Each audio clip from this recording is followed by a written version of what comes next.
How many times have you watched this before? A girl and a boy from completely different socioeconomic backgrounds coming together for a journey. And after the initial banter, they eventually start understanding each other's worlds better and then fall in love. In fact, we hear one of the characters make a mention of Jab We Met in this film, one of the most popular and well-made results of this tested and tried structure. Well, if you thought that this movie too will take the tried and tested trope, you could not have been more wrong. Sandeep Aur Pinky Faraar is anything but conforming to templates. It is in fact a masterly vehicle to break all of them and hit at all habituated orchestrations we have grown up with in Hindi cinema. And why not? This is a Dibakar Banerjee film, who is one of the strongest and most innovative voices of our country from behind a camera lens. So let's take you through this ride with Sandeep and Pinky, which will definitely go down as one of the finest films of the year and probably fetch a cult status in the long run. Once again, requesting your support to like, share and subscribe to our channel so that you can enjoy many more similar rides of cinema with us.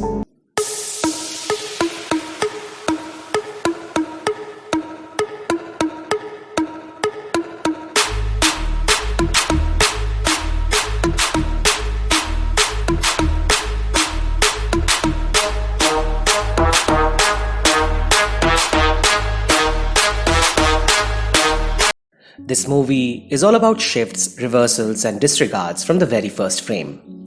Well, technically, even before the first frame.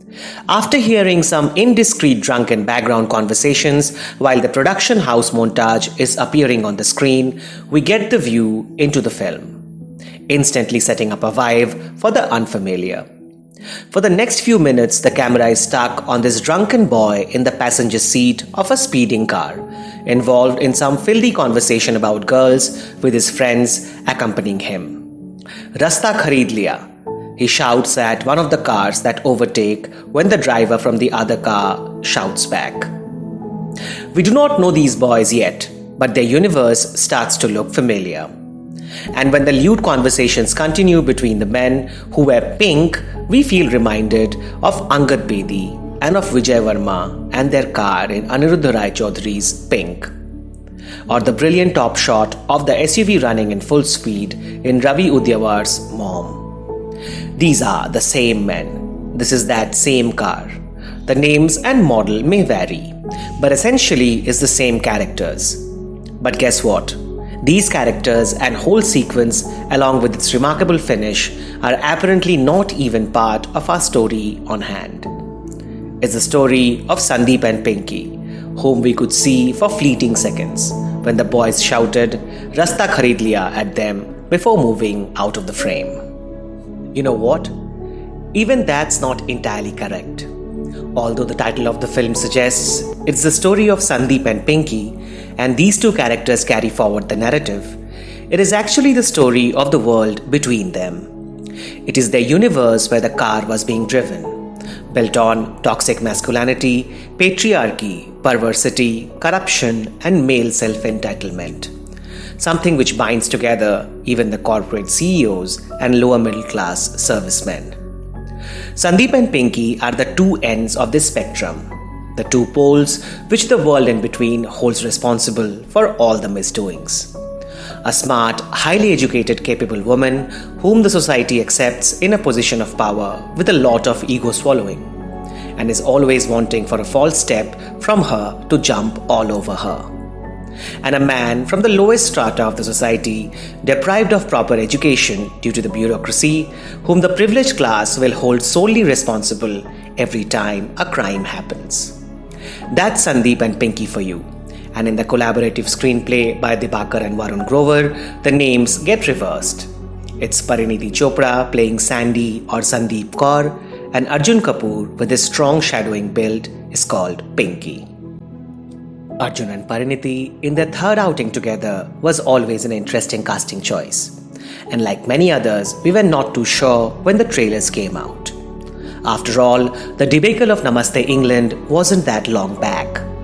And then we ate a humble pie when we realized again how cinema is always the director's medium and right treatment perspective and guidance can fetch wonderful performances from almost anyone. Dibakar cleverly uses Arjun's staunch figure to juxtapose with the name Pinky, adding to the overall sense of idiosyncrasy that the film thrives on.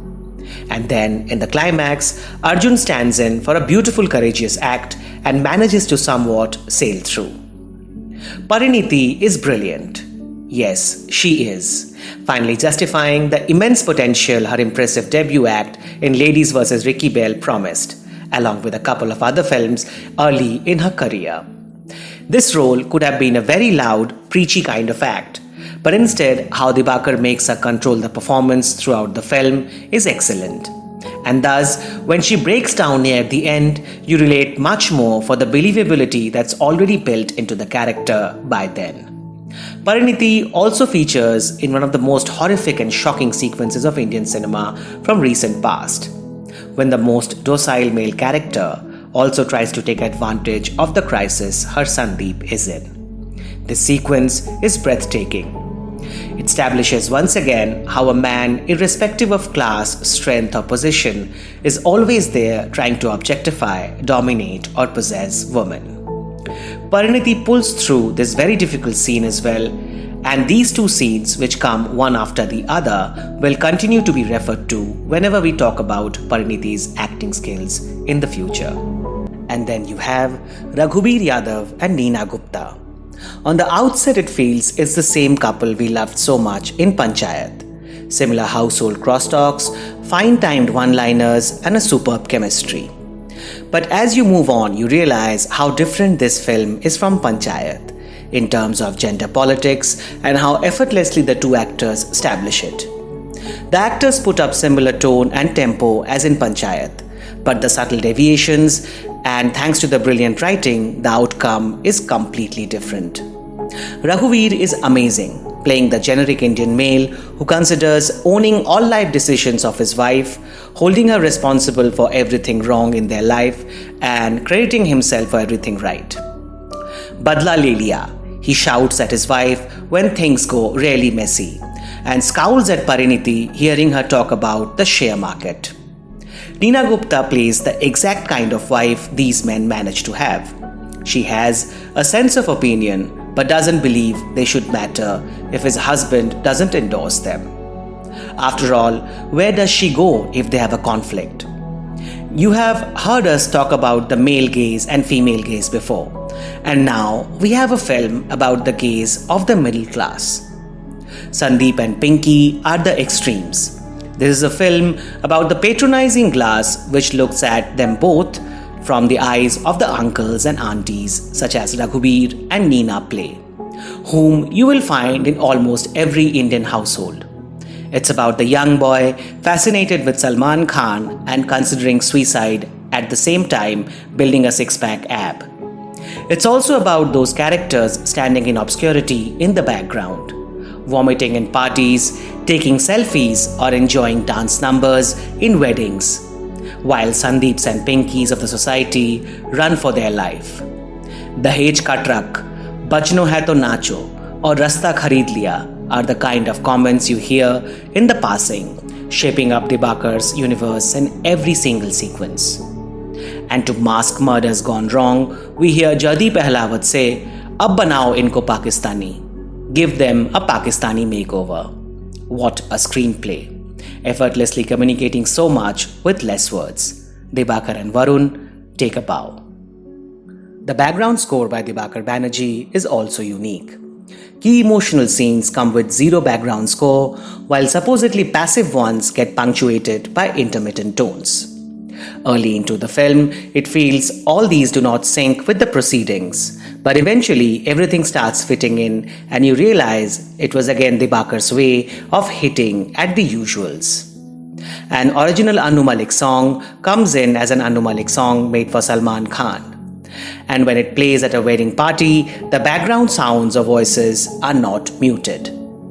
As we began with, Dibakar takes to an unfamiliar journey using all familiar tropes and experiences makes it immensely satisfying.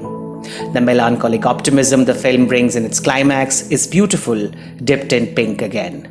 Pink as the color of love, friendship, harmony, and inner peace, and beyond gender prototypes. Pink as the sweet side of the color red.